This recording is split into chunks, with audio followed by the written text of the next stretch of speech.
get started. It's a nice sunny day and a great way to start the day on talking about export. So, my name is Archana Samtani Singhania, and I'm a business advisor with WeBC. I wanted to take a minute to ground myself and be grateful to live, play, and work on the unceded territories of the Semiahmoo, Kwatsi, Kwantaloom, Musqueam, Slahavut, and Swasin First Nations, also known as Clayton. Um, for those of you who've just joined us, please let us know in chat, where are you from? Tell us a bit about your business. And have you started exporting already? Or is this going to be your nudge to start? Um, just a few housekeeping tips before we get started. Uh, I I may not be able to see all raised hands. So if you think of a question and I haven't called on you, please put it in chat. And I will see when we can slip that in the conversation we are going to have with our experts today. Also, in case your questions don't get answered at the end of the session, we will be sharing contact information of WeBC business advisors as well as the experts that we have in the panel today. So I wanted to start off by talking a bit more about WeBC. We are a not-for-profit and have been in the province since almost 30 years now. Um, we have been made to help women in business in BC. We do provide loans or access to capital to women entrepreneurs in BC. And then we provide them with wraparound services like complimentary business advising, skill development workshops like this. We've got a lot of mentorship, one-on-one and peer mentorship, and we help build a supportive community for women entrepreneurs. So there's lots of information on our website, and I'll let you check that out at a time that's convenient for you. Please do opt in for our newsletter. A lot of relevant information gets shared there as well. So today's session is going to be an action-packed one, I promise you. And we are lucky to have not one, but two phenomenal, brilliant, awesome, I'm running out of superlatives here, super women in the export space. So get ready to soak up all of their insights and their experiences. I am going to start off this session with talking about international trade related negotiations in general. And then we'll get to absorbing all the information and insights from our experts. So, negotiations are important for any business. And I hope everyone on this forum in this session will agree to that sentence. Yes? But they become even more crucial when you start expanding geographies. The most common geographies that we see that businesses sort of enter are the US or Europe or even East Coast Canada.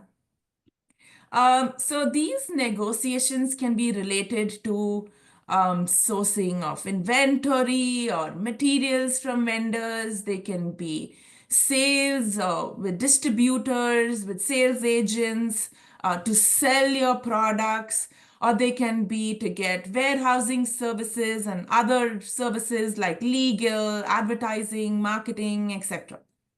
So as an entrepreneur, it is important for us to understand the nuances of such cross-border negotiations and explore how us as women entrepreneurs can get a competitive edge. While negotiation skills are important for all entrepreneurs, women may face certain unique challenges, such as being maybe underestimated or facing assumptions when it comes to decision making, what we call a bias. So I wonder how many of us have faced an unconscious or a conscious bias when it's come to negotiating. Has anyone faced, or am I the only one who's faced that bias? Okay. So each country has unique cultural practices that sometimes influence negotiations. For instance, in many Asian countries like Japan and Singapore, it is important to, the negotiations are more relationship based and may take a bit time to develop. Whereas in the US, it's more direct and result driven. So different countries have different legal systems, trade regulations, and compliance standards. For example, if you are negotiating a deal with Europe, you need to adhere to the GDPR, which is their data protection regulations. Whereas in US, it's trade tariffs. Every country has different customs regulations. Basically, every country has its own nuances that we need to understand and adhere to. And then there is communication styles. So there are some countries that rely heavily on indirect communication, where reading between the lines becomes important. For example, in China, often translators are hired to literally translate the English words and sentences to Chinese. And sometimes when that literal translation happens, some messages get lost. So there are some other countries that prefer direct communication and clear communication. So it's important for us as entrepreneurs to be aware of these differences to avoid any misunderstandings during the negotiating process. Now, it sounds so complicated to negotiate in the first place. Is it different for women entrepreneurs while we are negotiating? Do we face more challenges than our male counterparts? Yes, no. So, in some cultures, women negotiators may be viewed as may be viewed differently.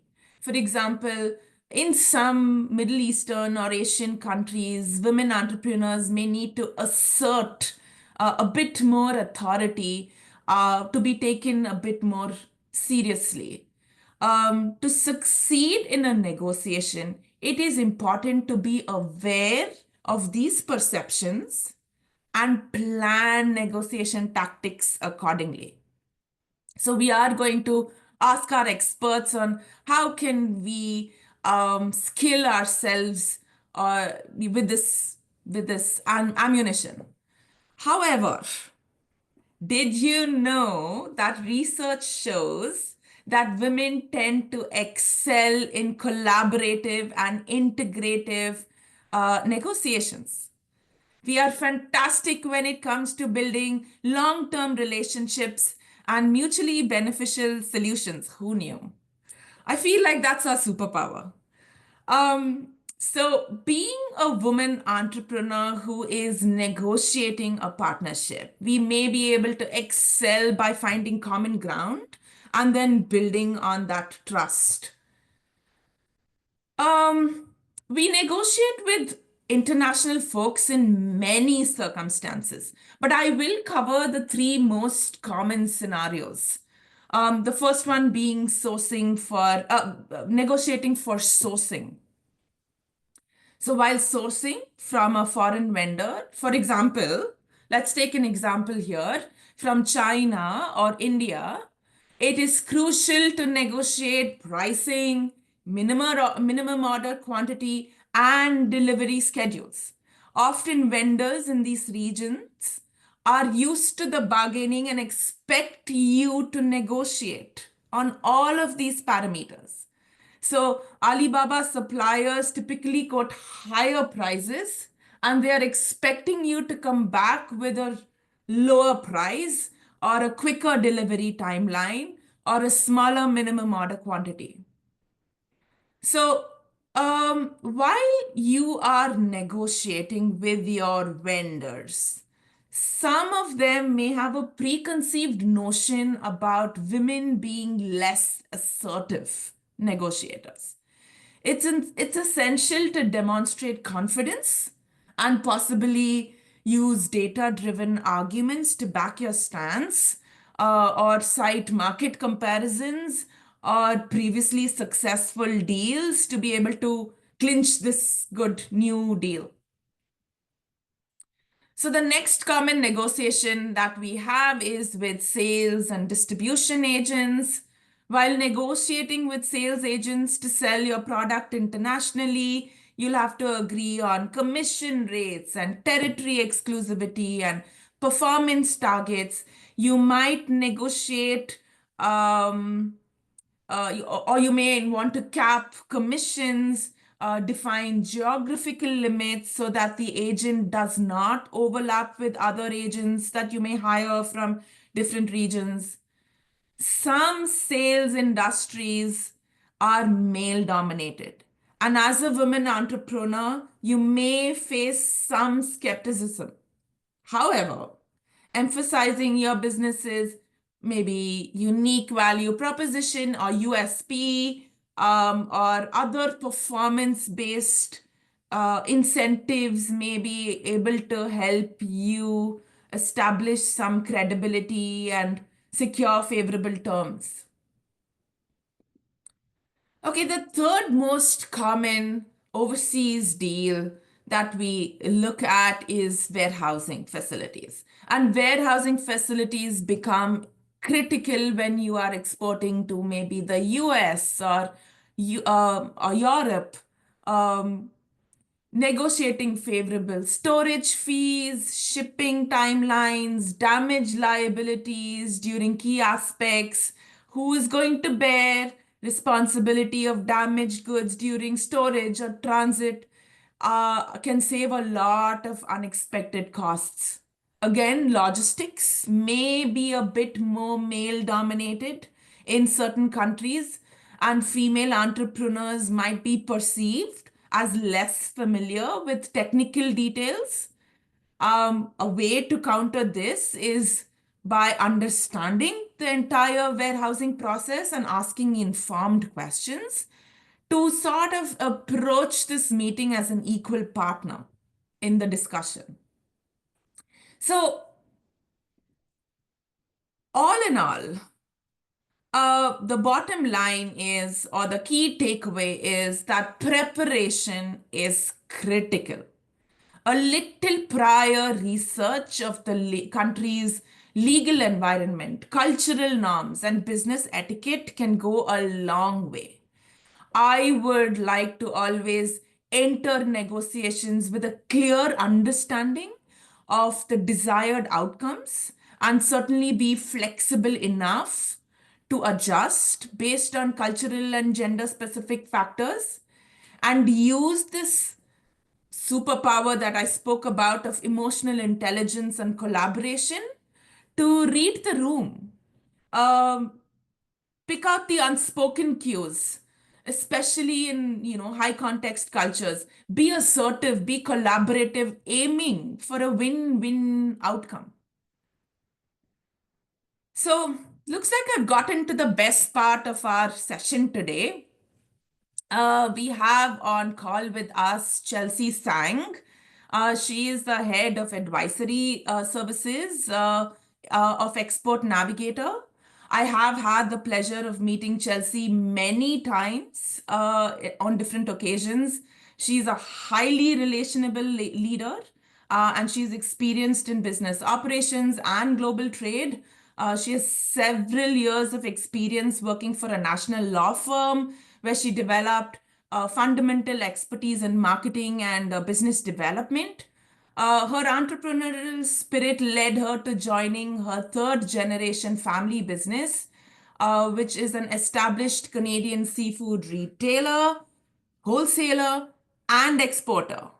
So she led the business development and operations successfully and grew the business both domestically and internationally. She is passionate about helping others through mentorship and empowerment. She takes pride in working with a variety of stakeholders to promote Canadian goods and services. So good to have you with us, Chelsea. To have you actually back with us. We've had you once before. Um, Hi. Hi. Joining Chelsea, we have Rianne Anderson. She is an export advisor in the Thompson Okanagan area. Rian has over 20 years of export experience and is highly accomplished in the exporting world. She's worked with international agri-food and industry powerhouses, helping them expand their markets, whether it is to contract negotiations, or logistical problem solving, or networking, and trade shows and conferences. Rian has been there and done that. She's fluent in English and Spanish, and that has allowed her to connect companies to North America, Europe, Australia, New Zealand. She helped these companies understand and comply with rigid quality control regulation while crossing borders. And I am so excited to have an opportunity to gain insights from their expertise and their unique experiences. Again, before I hand over the mic to them, to make this a more interactive session, please feel free to write your questions in the chat as soon as you think of them. I tend to forget my questions if I don't ask them immediately, and I will try to slip them into our conversation. This is our golden opportunity to learn from these experts, so let's make the most out of today's session. Um, oh, sorry. Uh, Chelsea, over to you. This was a slide by Export Navigator. Did you want to talk about it and maybe tell us a bit more about Export Navigator? Yeah, so this is my team of export advisors. Rayanne is one of 13 of them. So wherever you're based in the province, we do have support there in your region for the Export Navigator program. For those of you that aren't familiar with Export Navigator, we're a program that's come into our 8th year, and we are designed to support BC businesses that are looking to expand beyond the province. We do this through business advisory support. So that's done through our team of export advisors there that you see on the screen. And they'll work with you in a variety of ways that I'll let Rayanne touch on after this to just kind of I'm giving you the 10,000 foot view. She'll kind of get into the specifics. But more or less, they work with you on your export readiness assessment. They'll help you with strategy and growth planning. And then a key part of our program is that we work very closely with partners like WeBC on referrals and helping our clients, connecting them to the other organizations in the ecosystem that can help them, again, in their export journey. So the best part about the program is that it's offered at no cost to BC businesses because we are fully funded both through the provincial government as well as Pacifican. In the next slide, I just want to quickly go into we do quite a bit. So ways that you can stay connected with us. Oh, I think the next Sorry. one. Um, oh. Oh, I don't know why it's going backwards. Anyways, until we get the slide up, I can chat a little bit about, ways that we can stay connected. We do a number of educational webinars similar to this one with WeBC, but we do have another one coming up early January on introduction to Incoterms, which Incoterms is a key factor in negotiation. So I think would be applicable to many of you. There's also 3 e-courses that are available on demand all the time on our website. So introduction to exporting, exporting your services, and exporting agri-foods. And then if you are interested in becoming a client, so if you are, looking to export and need some additional support, you can always go on our website and fill out the Find the Advisor form that would connect you directly to the export advisor in your region. Or you can also just reach out to me directly. I believe my details were put in the chat, but also will be sent in a follow-up email. And then I can also connect you with your regional export advisor. And then lastly, we do also do a monthly newsletter. So this will cover any resources, events, things that we are doing or our partners are doing so that you can stay on top of everything related to export. And so I'll let Rayanne maybe talk again a little bit about the specifics of how she works with her clients as an export advisor. Sure. Thank you both. So as an expert advisor based here in Kelowna, covering some of the Okanagan Thompson area, my day-to-day is quite varied. As advisors, we are all client driven. So depending on what the client needs or is looking for, or even what stage they're at with their business growth, it can be quite varied, the type of service that we are giving them. It can range from, for example, I've got a client that's down east in Ontario right now at a trade show, and it's her first trade show. And so I had helped get her prepped for it, what type of questions she should be asking, the potential buyers that are coming up, what she should be doing in regards to the other vendors that are there for interacting with them, and just also helping her with the nerves, shall we say. I also have other clients that are just starting to export for the very first time, and they're quite apprehensive about the whole documentation chain. And so I am here and available for them. And because of my experience within the agri-food realm, I know some of these things like the back of my hand. I can help review and help them also detail regarding you're missing information here, or this information is not congruent or is the same as on the other document. We've got other aspects of help, such as through partners. So if there's certain specific advice or needs that we are unable to impart, we do know who you should go to for that. For example, I was seeing through the chat just briefly some questions and queries regarding IP and IP related registration that is within our realm of assistance. Depending on the sector or category where you're at with your business, there's a variety of resources out there. So yeah, it's quite varied.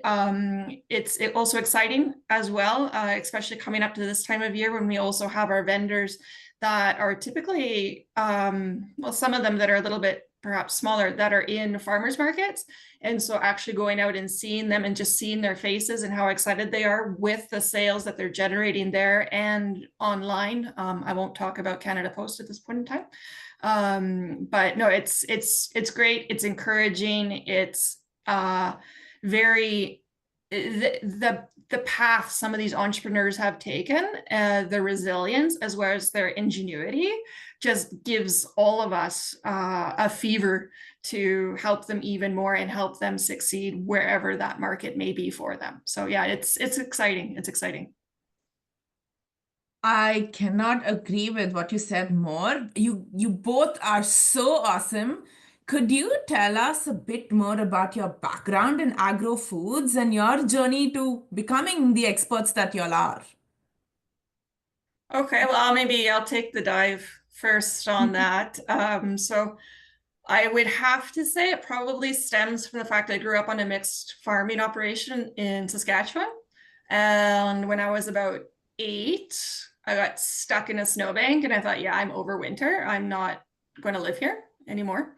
And that eventually led me down to South America, where I lived for about 13 years and had no snowbanks to get stuck in. As soon as I got landed down there, I ended up getting a job fairly quickly at a dehydration plant, doing dehydrated apples, tomatoes, bell peppers, so forth, as an export assistant. Within a couple months, I was actually promoted to an export manager and had my own carpeta. My own file of buyers to work with and deal with. And that was actually closer to 25 years ago now. And so since then, I have continued to grow. One of my clients from that business ended up buying his where he had been working, and a few years later contracted me on, and it was within the juice, concentrated juice category, purees, etc., that I really delved in firsthand into the whole agri-food realm, like dealing with Unilevers of the world, dealing with growers, suppliers of, like raspberry farms in Chile are like maybe half a hectare, type of thing, and very humble growers, all the way to these multinational companies, and negotiating certifications, negotiating terms, payments, everything like that, along with dealing with logistics along the way. You're always constantly negotiating with the steamship lines because they always like to bill you improperly, and stuff like that. It eventually, we decided to come back to Canada, but I stuck with the agri-food realm. We came back for the kids, shall we say. And here in the Okanagan Valley, a bit of a fruit basket of Canada. And so I morphed into exporting fresh fruit from the valley here into Europe and Southeast Asia. So I got to continue to build on my experience. And I think one of the biggest takeaways throughout these 25 years is that not everyone is a salesperson, which I didn't realize because I found it so easy to do sales. And I think we're going to delve into that a little bit more during our back and forth conversation here, because especially for entrepreneurs that are just growing, they do have to do it all. And I think sales and sales negotiations are one of the most intimidating factors for a lot of them, because they often bring a creativity, they bring, their idea to fruition, but that doesn't necessarily mean they know how to sell it. And then, just as well, female, like through that gender lens, we are sometimes harder on ourselves than what we need to be. And so we'll be talking about that throughout the morning. Oh my God, I can't wait to dive more into all of that. But before that, Chelsea, tell us a bit more about you. I'll be pretty quick. So my agri-food experience is specific to the seafood industry. So Archana mentioned I came from like a third generation family business. That was a bricks and mortar store based here in Vancouver, but a big aspect of that as well was that I supplied wholesale stores and supermarkets here locally across Canada, but also a big component was exporting. And so I think from, the introduction, international negotiations can be pretty broadly applicable to different scenarios. So where I'm speaking from and where my perspective is going to be is from live seafood, which is a commodity. All my products were sourced in BC, distributed from BC. So in terms of international negotiations, it would be more so towards like my exporting clients.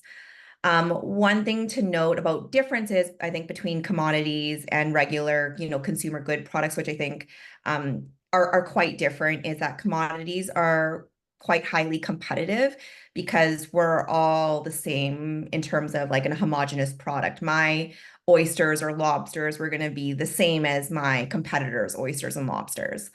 Another thing is that at least in my sector, and I think in many sort of natural resource commodities, is that it was quite a limited supply. We're not manufactured in a factory, and so another and part of that is also that we're a pretty highly regulated industry, so a little bit of a higher barrier to entry to be involved in. And so this meant that things like reliability and consistent supply were huge factors in my negotiations.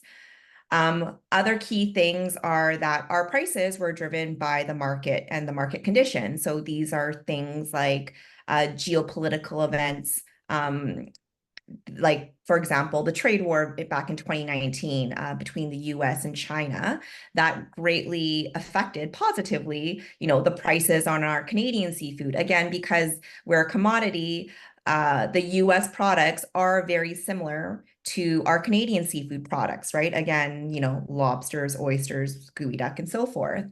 But other things that will affect prices are weather, both here locally, but also in the market. So here locally, it would be things like if we were having terrible weather, that means we couldn't go out and fish, which means less supply, so increase in price. Weather in our target market would affect, you know, the logistics. And so logistics are also a key part, well, logistics and your supply chain are a key part of your negotiations as well. And then also, you know, just overall global demand. What is the season? For example, Chinese New Year or Lunar New Year across Asia was a huge peak for us in the live seafood industry, and would greatly affect the price. And then finally, again, for commodities, one thing that is really important is the quality and grade. Again, because your products are similar, what's going to differentiate it is that quality and grade.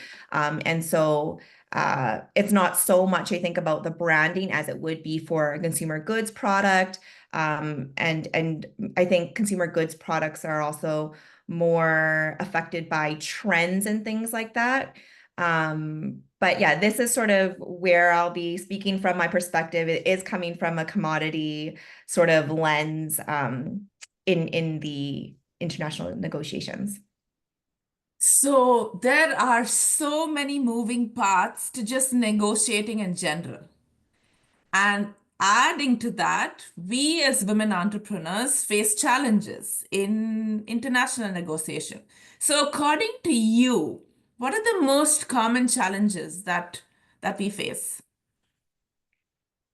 I mean, I think you noted, Archana, that the key aspects of negotiations are, you know, cultural differences, legal regulations, communication styles, and relationship building.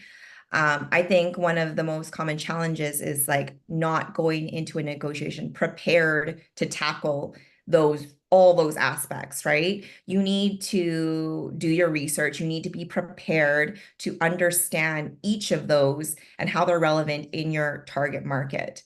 I think another thing that is often overlooked is language barriers, something very simple, but having a translator there for you so that nothing is missed during those negotiations if English is not their first language. And then of course, knowing your numbers, right? Negotiation comes down to the numbers, knowing how far you can go. For me, again, pricing was key. That constantly changes in commodities. So knowing where the price was at on that day for that market was something that I had to know. Knowing the logistics routes, time frames, the Incoterms I was going to use, all these little details, you have to be prepared. And I feel like that is challenging because, like you said, there's a lot of moving parts and you have to really be on top of them all. Rian, do you have anything to add to that? Yeah, like I mean, I also mirror a lot of what Chelsea has hit upon, but I think one of the other perhaps intimidating factors, especially if it's kind of like your first time going into an international negotiation or similar, is don't be afraid to say no. I think as females, as women, we do like to be the yes person. We do want to be the liked person in the room, but you know what? You're there for your business. Do the yes if it aligns with your numbers, and don't be afraid to say no, whether it's to the whole negotiation or certain aspects of it. But again, that does need to reflect that you do know what you're talking about. You do know what you want for your business. And having that outline is very needed when you go into it. Ideally, when you are at that level or that stage of a business, you should have already built up somewhat of a relationship. Again, it does depend on what the product is. For example, in both Chelsea's and mine experiences, especially on the commodity side of things, it's very demand driven. And so you would get new buyers popping up all the time and you can sell to them like in a snap type of thing. Whereas with some of the consumer packaged goods or perhaps other products, you may want to build up that relationship first. And that also stems on, do their values align with your company's values? Does their mission align with your mission? You know, that's also like a beginner, like you're starting these negotiations maybe 2 to 5 years before you're actually doing a purchase order. with that person or that business. And I think that's also something that you need to take into consideration as well, that when you do delve into these things, it's not going to be typically an overnight process. That's my I takeaway. was not expecting so much homework and pre-prep work to go into exporting. It is a lot Yeah, of preparation that needs to get done. absolutely. And like Chelsea said, there's a lot of moving parts. Like you're Yeah. not just there to sell your item, right? There's a whole chain to get it from door A to door D. You know, it may not even necessarily be A to B. It's going to be A, B, C, D, sometimes E before it actually gets to either your end client or the end consumer. You know, and so you don't need to know everything about everything, but at least have a working knowledge of what can or will impact that whole chain, and the impact on the negotiation that you may be entering is key. It is key. I like when you said that it's not going to happen tomorrow, it's going to take time. I feel like that is setting that expectation while you are prepping and even just starting the process is so important. Yeah, absolutely. And kind of linked to that too. Like, I mean, I had some contacts, some suppliers. We actually never did do any business in 10, 12 years because some of their payment terms, it was letter of credit. And that was their company policy. Our company policy, after doing some letter of credits with others, was like, we're never doing letters of credit again because banks don't know what they're doing. Did I say that out loud? But we kept up a relationship because we would still throw them opportunities. They would still throw us opportunities.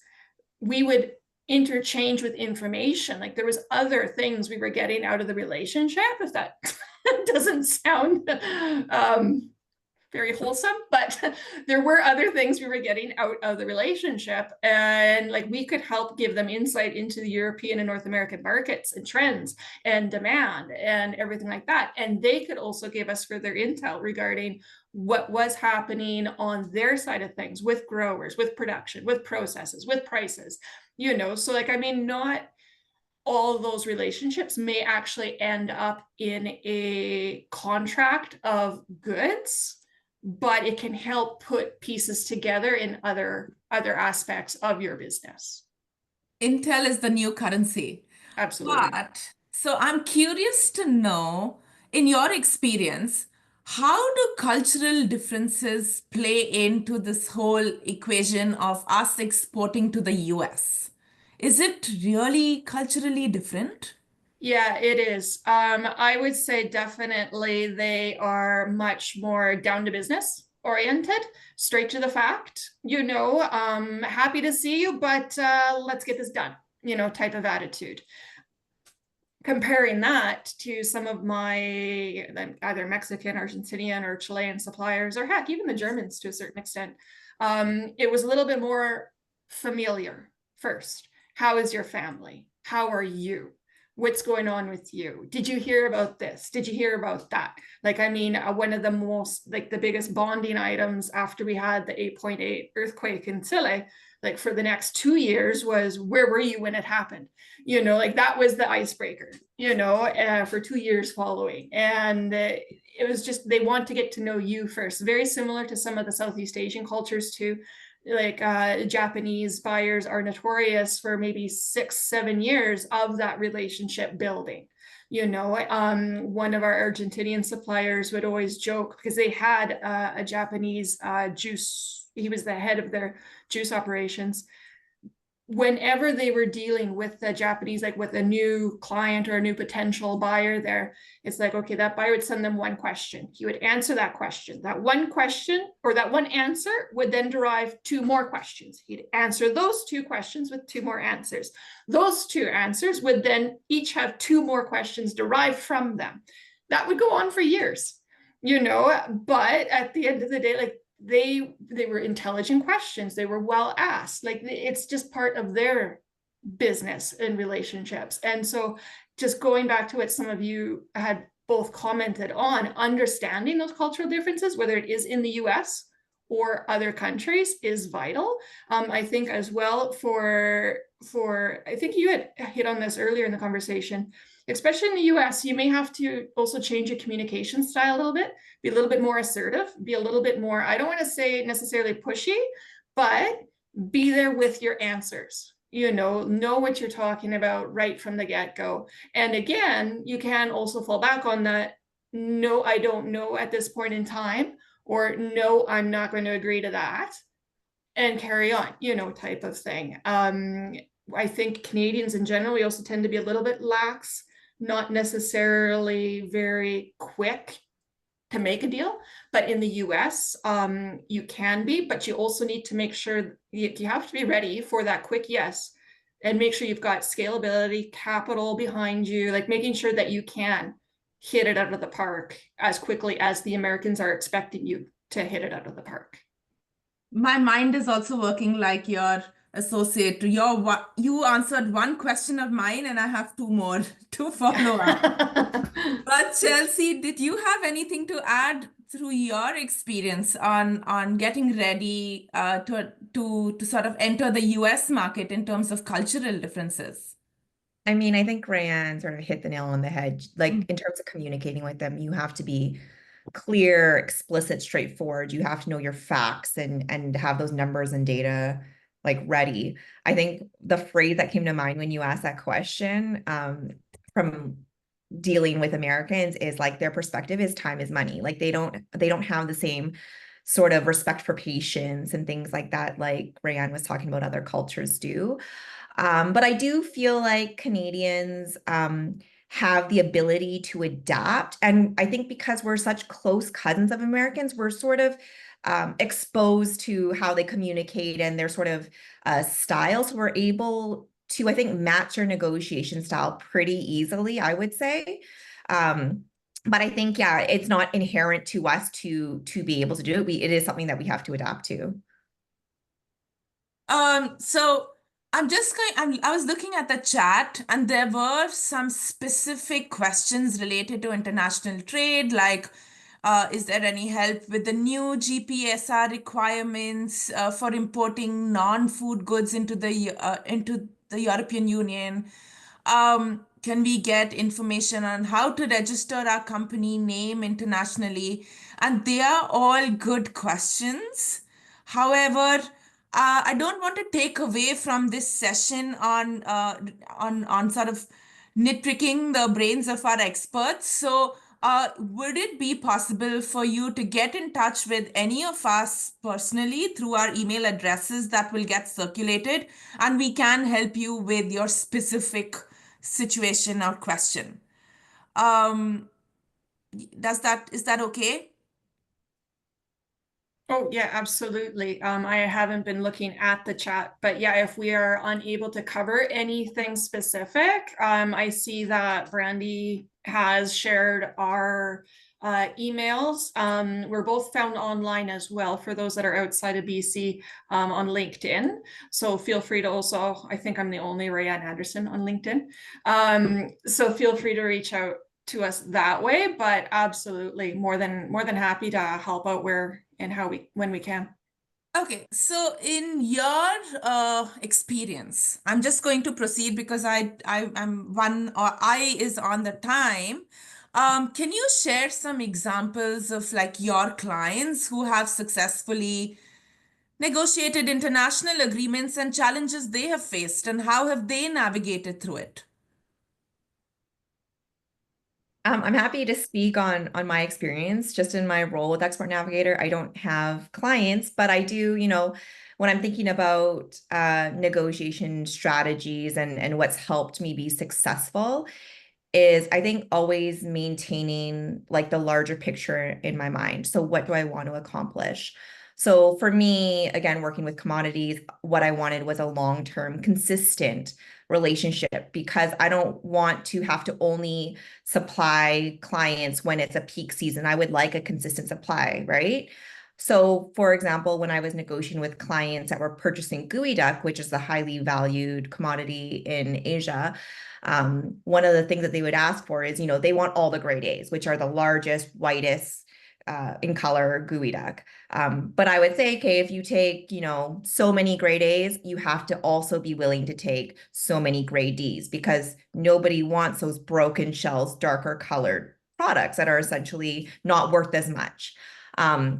So that was part of my negotiations, because I knew that, again, I wanted to have a consistent and stable balance across my customers.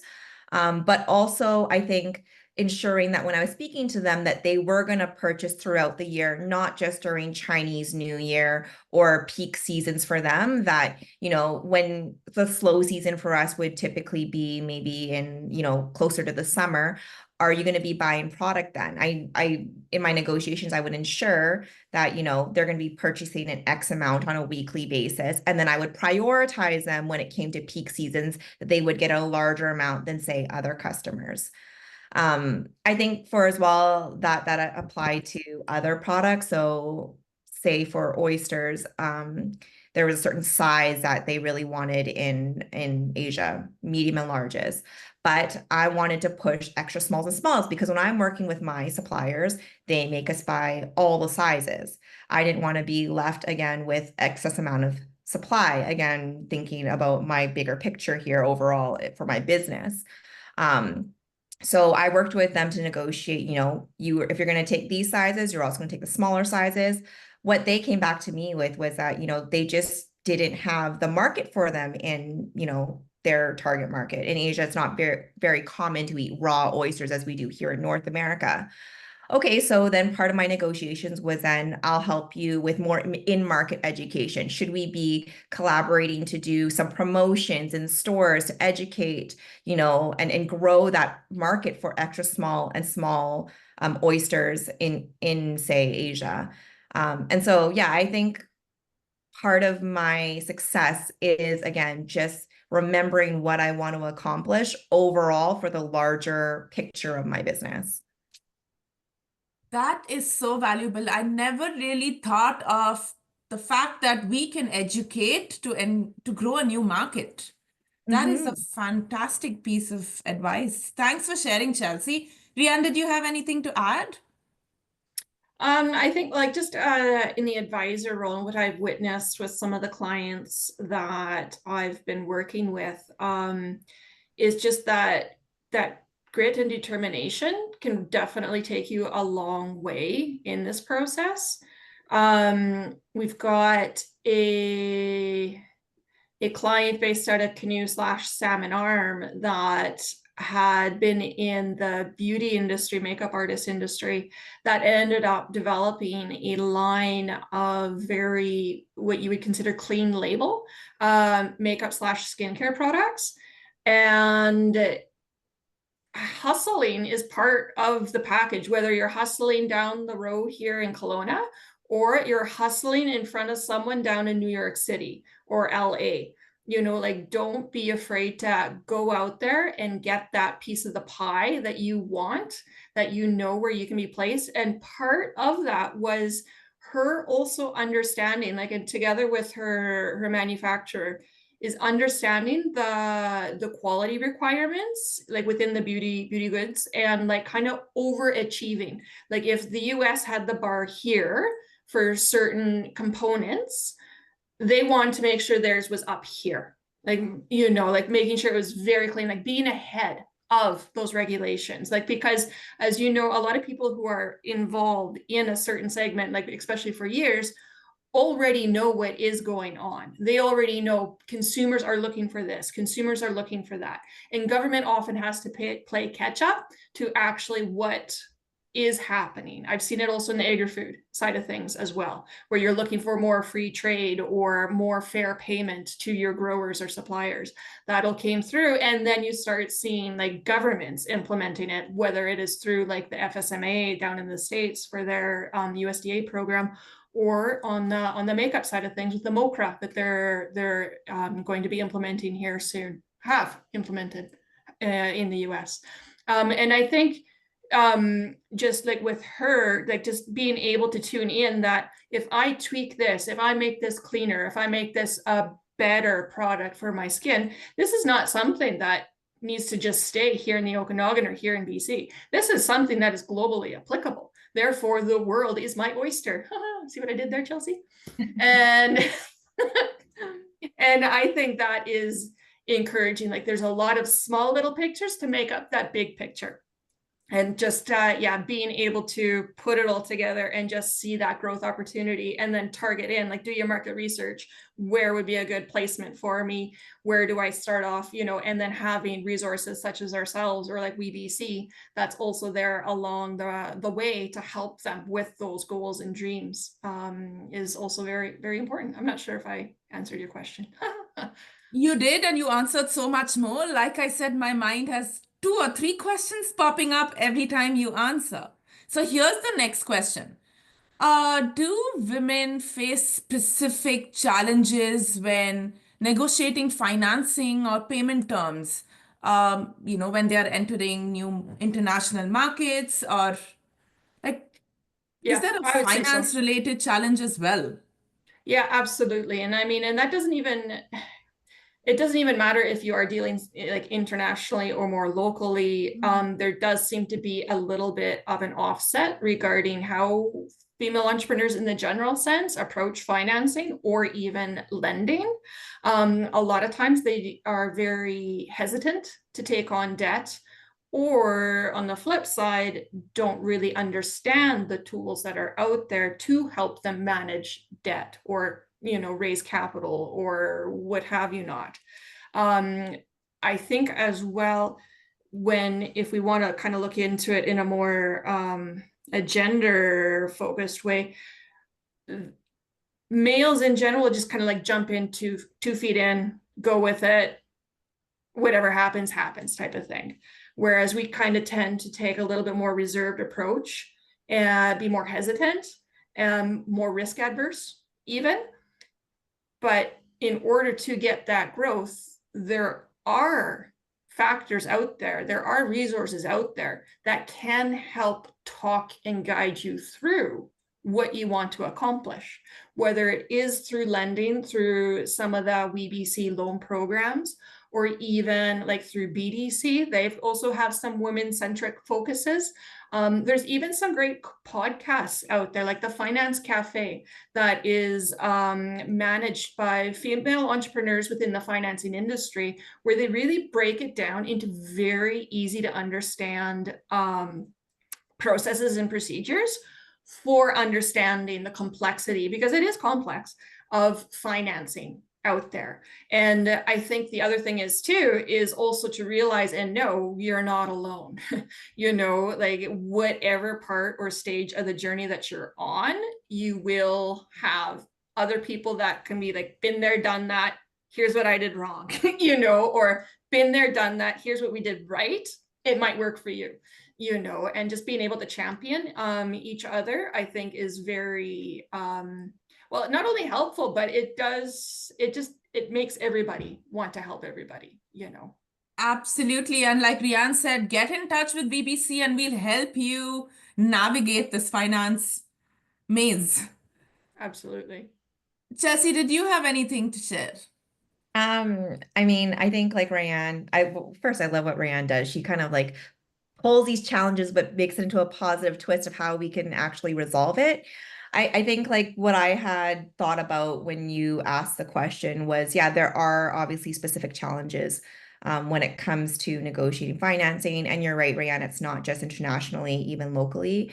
I think, Archana, you maybe have talked about, you know, a perceived sort of perception of women. And I think it alludes to more like the credibility gap. So knowing, you know, coming in, demonstrating that you have the expertise, that again, you know your numbers, you've done your research. I think also there may be some risk aversion, right? So especially for smaller or newer businesses. So showcasing that you're financially stable and that, you know, if you do need to get letters of credits or things like that, that you're able to do that. Again, all part of the preparedness will help with those challenges and negotiating those finance and payment terms.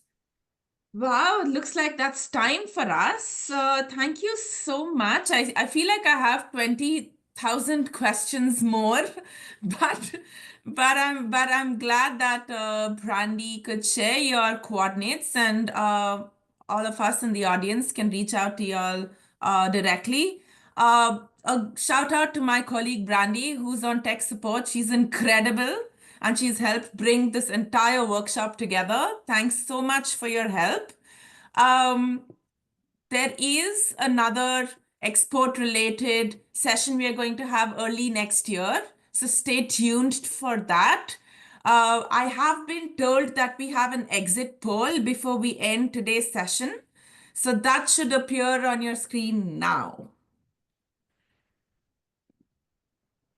Please give us 2 minutes of your time and fill this in for us to be able to bring you content that you really need for your business.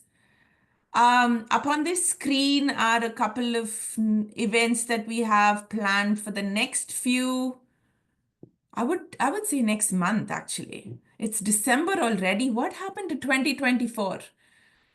Anyways, on that note, thank you so much, Chelsea and Rianne. Anybody has any last questions they have or any last advice that you need to share with us before we get started or grow on our export journeys? I think for me, the biggest takeaway is no matter what, you're not alone.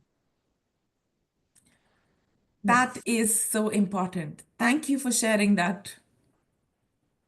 Yeah, I'm with Rayanne. There's a lot of great resources here. I mean, two of us are right on this call, WeBC Export Navigator, but there's a ton of other sort of trade support that can help as well. We didn't get into it, but you know, Trade Commissioner Service, the province. But I mean, either between us or you guys, we're happy to kind of connect you guys. Yeah. On that note, thank you so much, ladies, for joining us, and happy holidays. Thank Same to you. Happy Thank you for the holidays. opportunity. Bye. Bye.